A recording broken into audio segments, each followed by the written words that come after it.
Hi, I'm Brian Lord, president of Premier Speakers Bureau. Welcome to our free Virtual Friday series, which is a great way for you to check out some amazing speakers and to see how you can use virtual for your own company and events.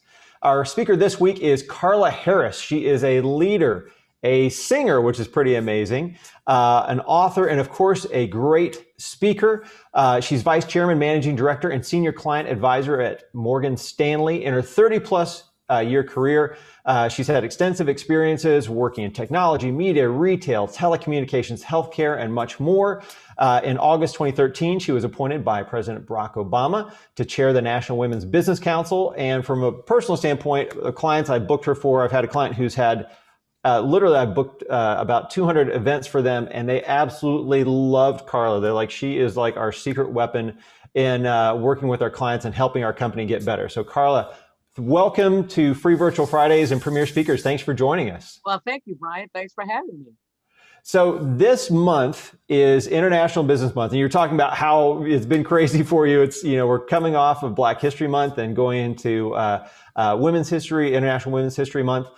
You were the chair of the National Women's Business Council, so you've obviously been a mentor to many people. Who are some of the women that have influenced you positively in business and in life? Well, I have to tell you, there are a lot of women that I look at today that are in seats of power and authority and are making things happen, whether it's Mary Barra that's at GM. And I'll tell you, Meg Whitman is someone who I've looked at for a long time when she was CEO of eBay, when she was CEO of HP. Obviously, Ursula Burns is somebody whose career I've also followed, who I think is an amazing leader. But I'll tell you, two of the women in my own life that have been very inspirational to me have been my mother and my paternal grandmother in particular. Unfortunately, they both have gone on to glory, but I'll tell you, my mother was the one I think that has really influenced me the most as a female executive, because you often hear senior women say, oh, you can't have it all. And if anybody tells you you can have it all, they're not telling you the truth. And I grew up with a mother who was a career woman. She was an educator. She was a mother. She was a wife. She was very involved in her community. So I had no thoughts at all that there would be any kind of confines, if you will, if I was a woman, that I would in fact be able to do any and everything that I wanted to do. That was my first model. That was at home. My paternal grandmother was one of the most successful female entrepreneurs that I have ever met. And she was the first female entrepreneur that was in my life, of course, and she was extremely successful. And she was a really great people person. So using my parlance today, she was very customer centric. And she could be really tough with customers and sometimes speak a little rougher than you might like to hear. But at the end of the day, they all came back because she was straight, no chaser, and she put her authenticity out front. And when I speak to leaders today, I say to them that is one of the most important things that you can do as a leader is to bring your authentic self into that environment for two reasons. When you bring your authentic self into any environment, people trust you. And trust is at the heart of any relationship, let alone a customer relationship. And number two, when you bring your authentic self into the work environment, you then motivate and inspire those who are working with you to bring their authentic selves into that environment. And anytime any of us, Brian, can be who we really are in an environment, we always outperform. And that outperformance will now accrue to that leader in that seat. How do you find your authentic self? Oh, thank you so much for that question, because I get that question all the time. The first key to knowing who you are authentically is to spend some time and ask the question, who am I? Pre-pandemic, we were all moving so quickly. I would argue that we didn't take the time to say, who am I today relative to who I was in 2012 or who I was in 2008 before the financial services crisis started. Take some time to figure out who you are. Second key is understand that we are all multifaceted. There's not just one you. There's an intellectual you, a pensive you, an argumentative you, a lighthearted you, a listening you. Figure out and understand that we're all multifaceted and embrace that. And the third key to bringing all of you into any environment is now you can relax. You know who you are. You embrace that we're all multifaceted. You can relax and walk into any situation and know in the moment which part of you will authentically connect with that person on the other side of the conversation, those people around the board table, or the people that might be there to see you speak if it's 1,000 people in the room. You can literally, Brian, feel the energy when you're not preoccupied with thinking about What must I say? How must I behave? What should my demeanor be in order to be deemed as impressive? Just relax and walk in the room, and you will authentically connect with people on the other side. So one of the questions that we got in, we put out for some questions, what would you like to ask Carla? And it follows up well here. So General Vinnie Bowles, who also is a speaker, had asked, as a leader, how do you call out or help people who are being inauthentic?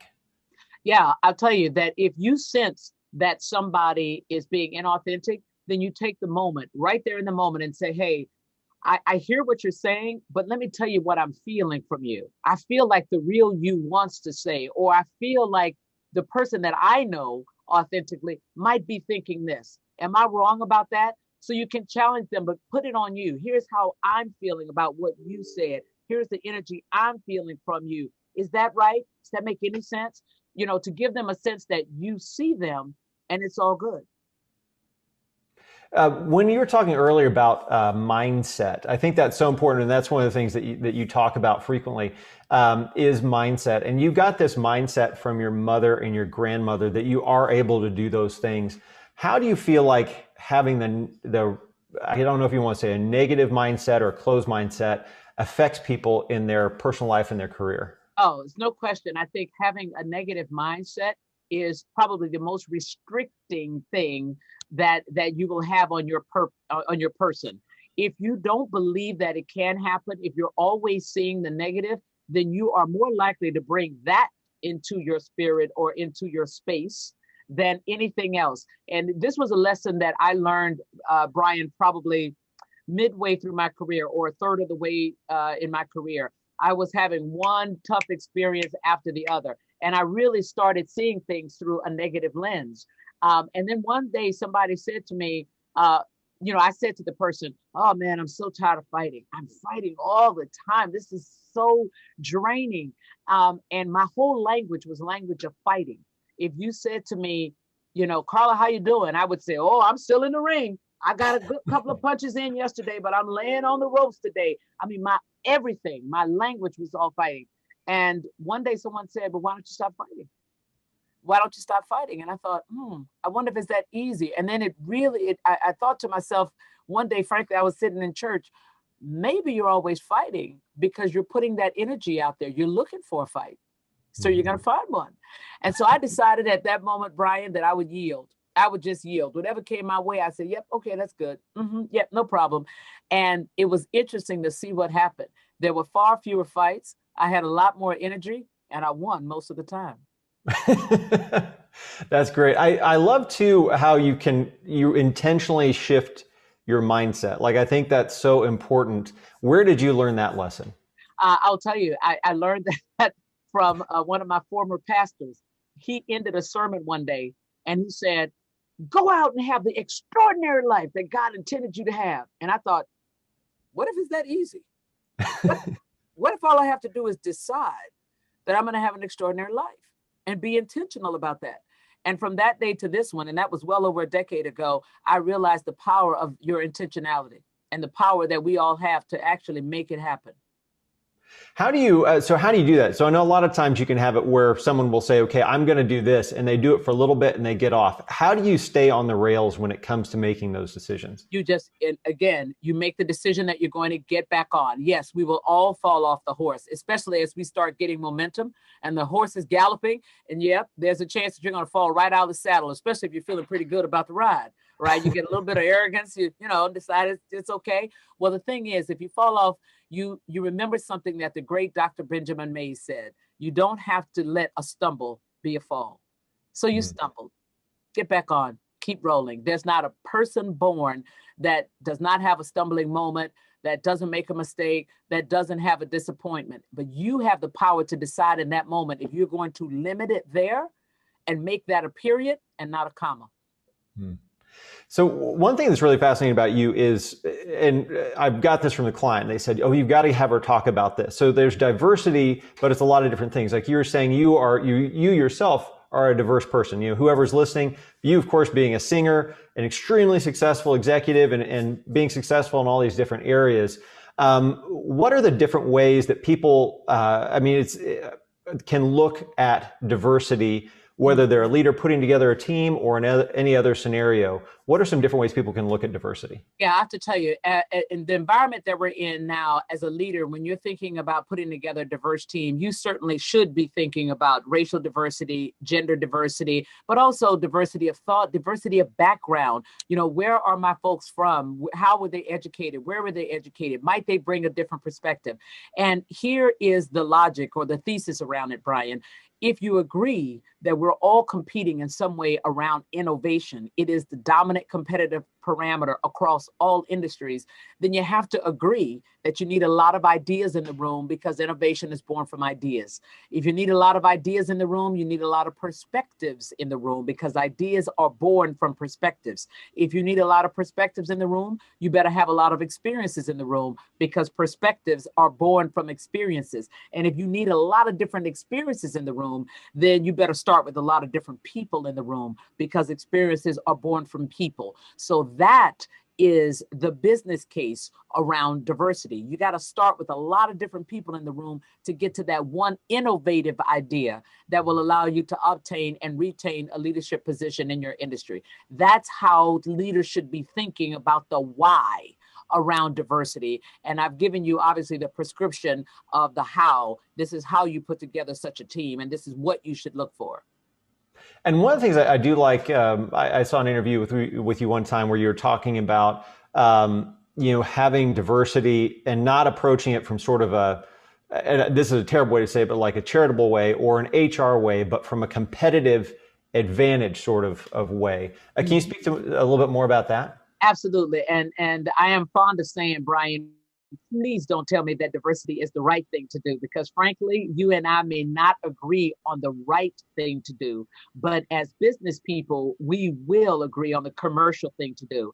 And the thesis, the business case that I just laid out is the commercial and the compelling reason why you should be focused on diversity. And then obviously there's a lot of data in the marketplace today that says if you have diverse teams, if you have diverse boards, it lowers the volatility of your stock price. It gives you a better opportunity for an ROE, that those teams come up with better solutions and ideas, which will inevitably translate into better revenue and better profitability. So those are all the reasons. And the reason that I focus on that, Brian, is that if we come from different perspectives, like I said, we might not agree on the right thing to do, but we do have something in common as business animals, and that's the commercial imperative.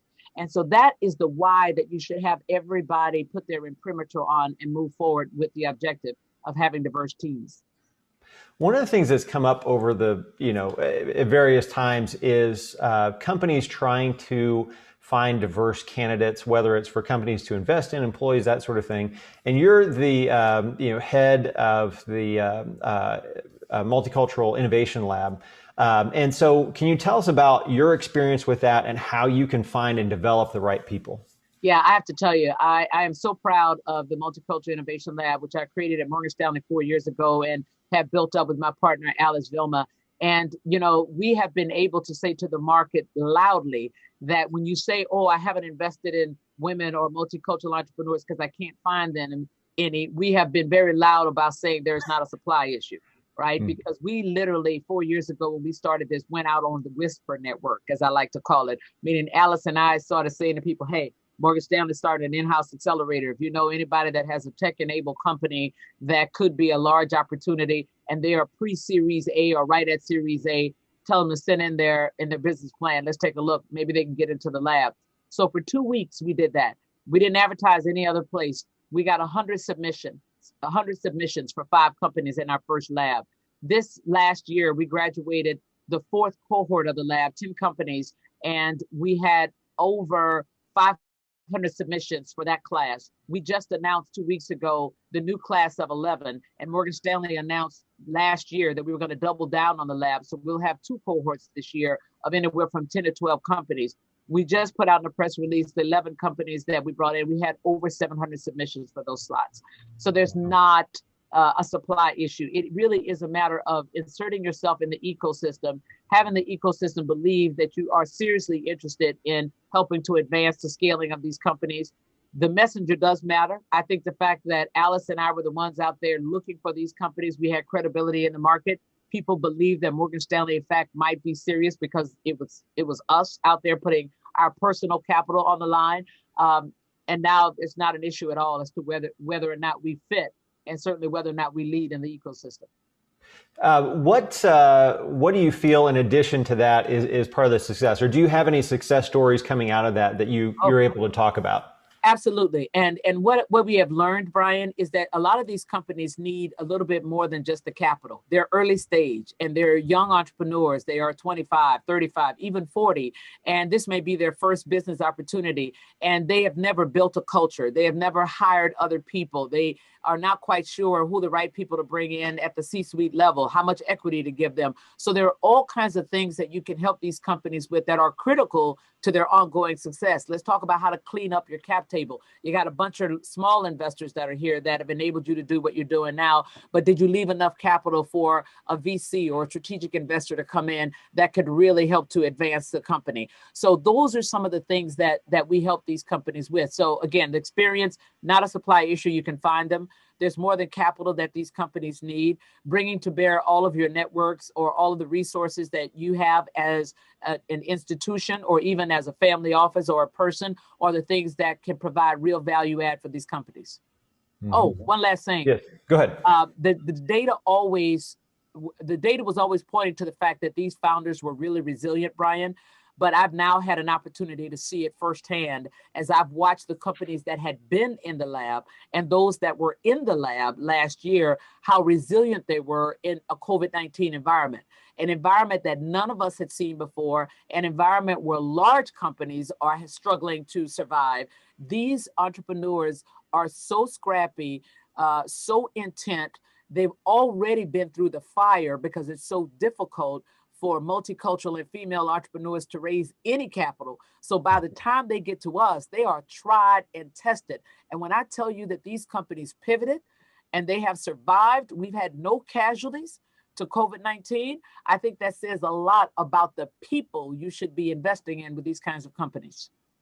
What do you think builds that resilience, or I guess in more of general terms, in addition to the lab?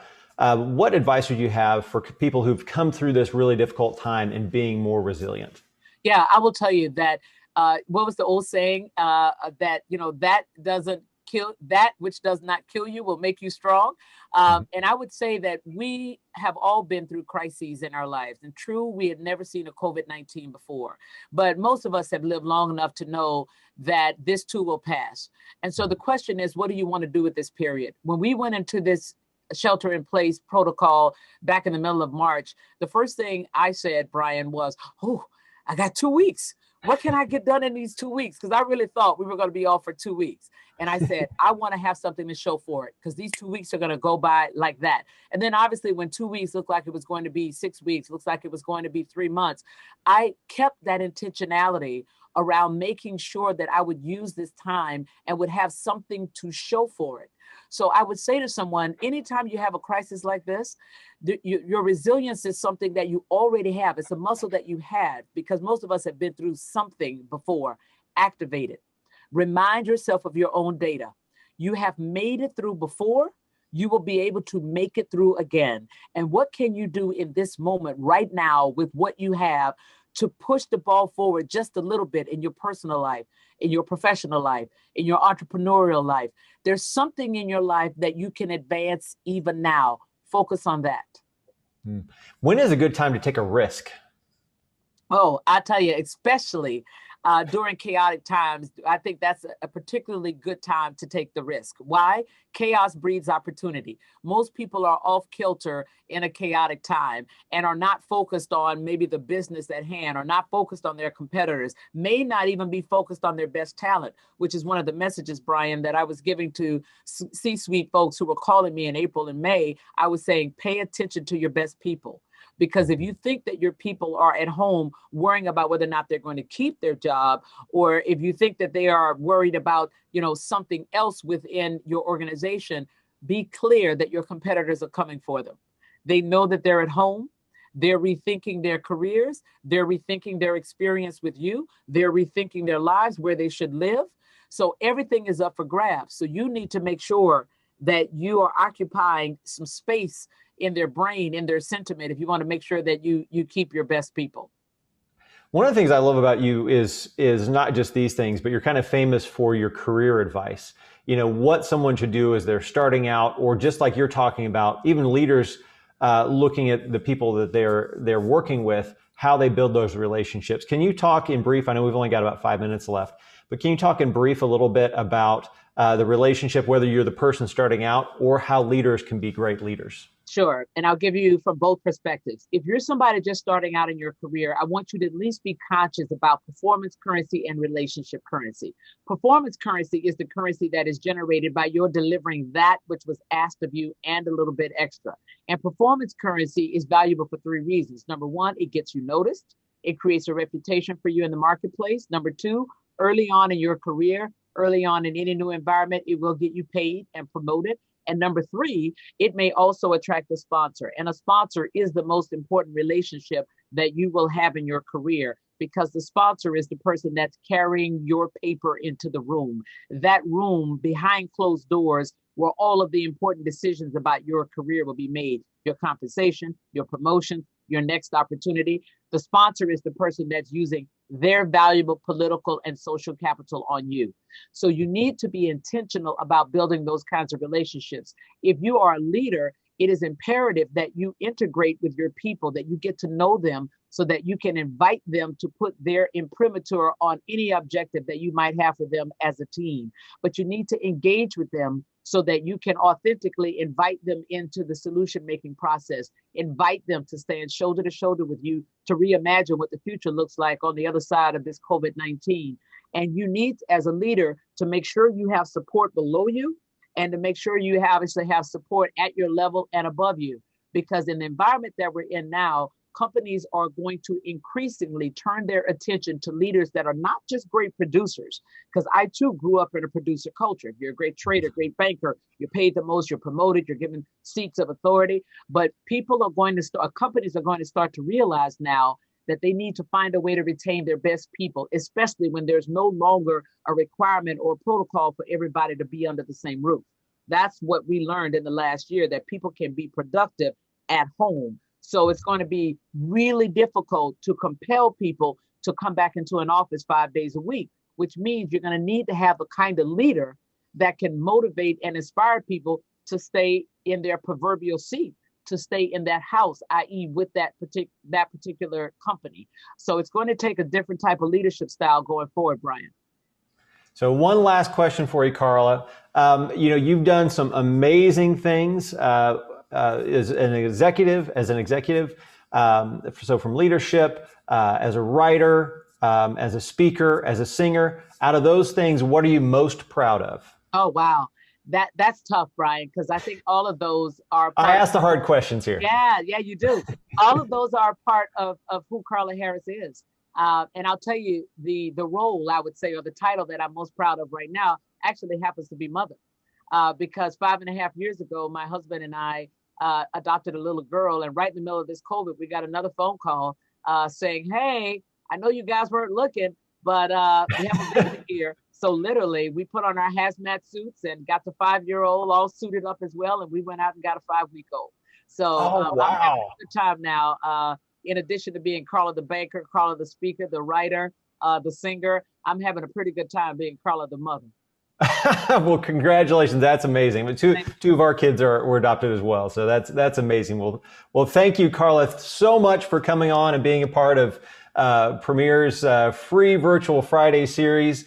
And so for those tuning in, watching, definitely go to freevirtualfridays.com to check out more. And on behalf of Premier Speakers Bureau and National Speakers Bureau, thanks for joining us for this free virtual Friday presentation with Carla Harris. Well, thanks so much for having me, Brian.